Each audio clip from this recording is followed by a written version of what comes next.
Hello guys, in today's episode, I will teach you how you can use Power Query in Microsoft Excel to clean your data. Ndewo ngonyoma na-ege m ntị na ngonyoma na-ekiri m. Aha m bụ Nwaada Chukwuka Chinyere. Ọ bụ m bụ onye ahụ ji asụsụ Igbo na asụsụ Bekee akụziri ndị mmadụ data analytics o ihe ọbụla banyelu data. N'ụbọchị taa, aga m akụziri gị otu ị ga-esi wee were Microsoft Excel. O nwere editor, o nwere ihe a na-akpọ Power Query editor nọ na Microsoft Excel.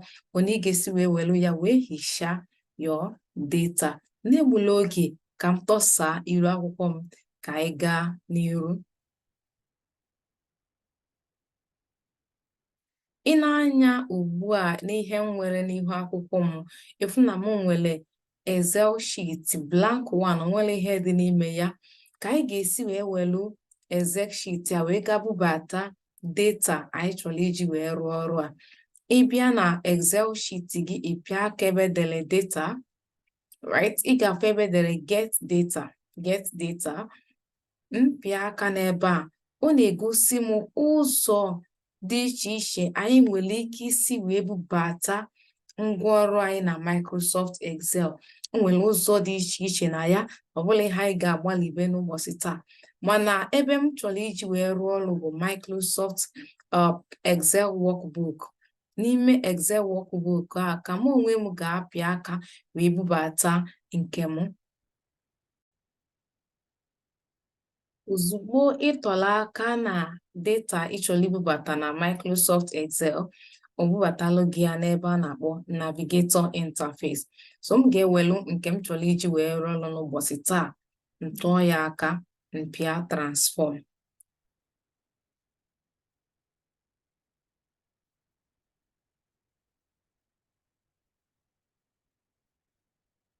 Ị na-anya ugbu a, ị ga-ahụ na anyị nọ na ebe a na-akpọ Power Query editor, ebe a na-akpọ Power Query editor. Ị na-anya ugbu a, ị hụ that na ihe anyị nwere ebe a Excel, ihe anyị nwere ebe a bụ aha kwesịrị ịnọ n'elu ebe a, bịara debe onwe ya ebe a. Na nke mbụ a enwere 1. Ihe ize anyị ga-eme bụ gịnị? Ibughachite ihe a ka ọ nọrọ n'elu ebe a as the headers.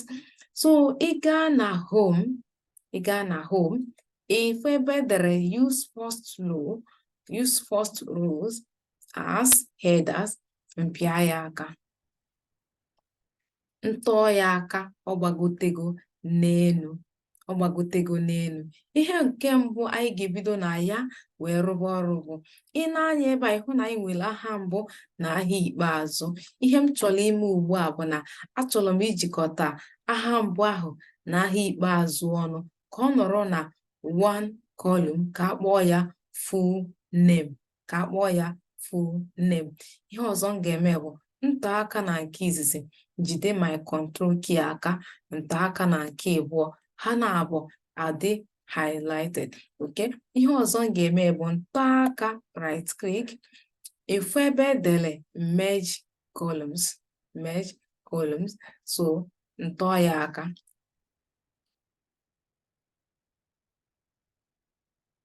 Ihe ọzọ na-ajụ anyị bụ separator simply means ka ihe ị chọrọ iji wee tọsaa, gbakee ihe na-aba, ka ihe ị chọrọ ịbụ ihe ga-anọ n'etiti ihe ị chọrọ ibukọta nke mbụ na nke abụọ, ka ihe ga-anọ n'etiti ha abụọ. Ihe ọzọ m ga-eme bụ taa aka ebe ịfụrụ drop down.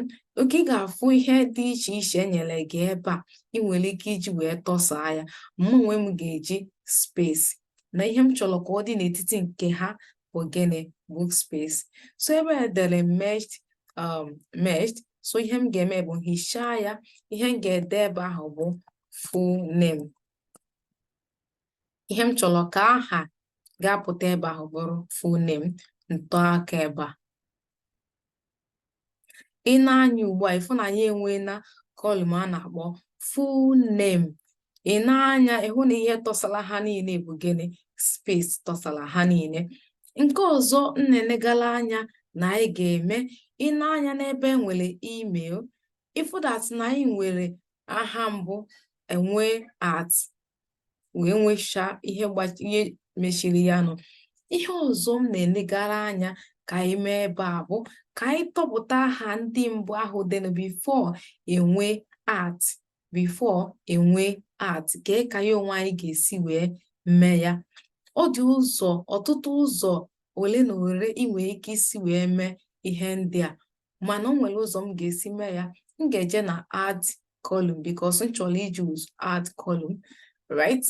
So enwere ihe dị iche na transform na add columns. Ihe a bụ ihe anyị ga-akọwa ụbọchị ọzọ. Okay, so ị bịa na add column, ifuru extract, okay, ị ga-afụ extract, use drop down dị ebe a.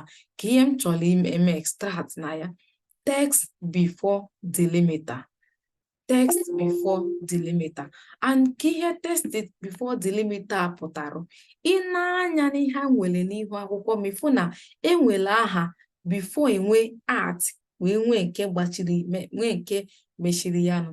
Ihe m chọrọ ime n'obodo na m chọrọ iwepụta afa tupu afa dịnụ tupu nwee that art na-aguzolo dịka delimiter. And delimiter could be anything, all right? It could be number, anything entirely. All right, so that delimiter, mgbe ọbụla ị na-ahọrọ ihe dịka ihe ahụ bụrụ delimiter, nwee n'obi ya doo gị anya na ihe ahụ ị na-ahọrọ ka delimiter ga-abụ ihe ga-anọ na row niile nọ na that columns, na row niile nọ na that same columns ga-abụ ofu ihe ga-stand as delimiter. All right, so ihe ọzọ m ga-abịa ebe a bụ ihe m ma akpọta delimiter, ntinye ya art. Ị na-anya ebe a ịfụ na anyị nwere art wee nwee na column niile. Ihe anyị chọrọ inwe bụ na anyị chọrọ inweta text before this delimiter, anyị etinye okay. Ị na-anya ebe a enwe na ya, mbịa ebe a mgbanwe aha ya, mkpọọ ya ka mkpọọ ya username.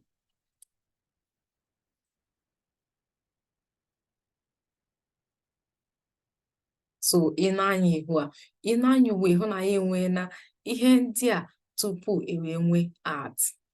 Na nke ọzọ anyị ga-enegala anya bụ ị na-anya ebe a ịhụ that na anyị nwere space dịsị n'ebe a, n'ebe a ị na-anya ịfụ na anyị nwere spaces, inconsistent spaces na-ekwesịrọ ịnọnụ. Ka anyị ga-esi wee hichaa space ndị ahụ, ka anyị ga-esi wee hichaa space ndị ahụ. Ị bịa na steeti a, right click ya, right click ya, ifulu ebe dere transform. Okay, mbata na transform, ifu trim function ka anyị chọrọ use. Trim function na-enyere anyị aka wepụ space na-ekwesịla ekwesị, ndọ aka na trim function. Perfect. Ị na-anya ugbu a ịhụ na ọtụtụ space ndị ọzọ apụọla, enwe na space ndị ahụ nọgasị na ya apụọla. Mana o nwere ihe m onwe m chọpụtara ebe a. Ihe m chọpụtara bụ that na ebe a na space ka dị ya, space dị ebe a karịrị space abụọ. Ka anyị ga-esi wee wepụ space ndị ahụ. Mbịa right click ye, nga replace values. Ihe m chọrọ ime, enwere space abụọ dị ebe ahụ, nta aka na space ugboro abụọ. All right, mbịa ebe a m si wele ihe a chọrọ ka space ebu ahụ dị ebe ahụ si wele ofu space wee doghachite ya, mee okay. Ị na-anya ugbu a ịhụ na space a nọdị na ofu. Tupu mmemme nke a, ọ gbala space abụọ. All right, gị dewo nke onye ọma kiriri m and nke onye ọma ka na-esonyelu m. Daalụ nne.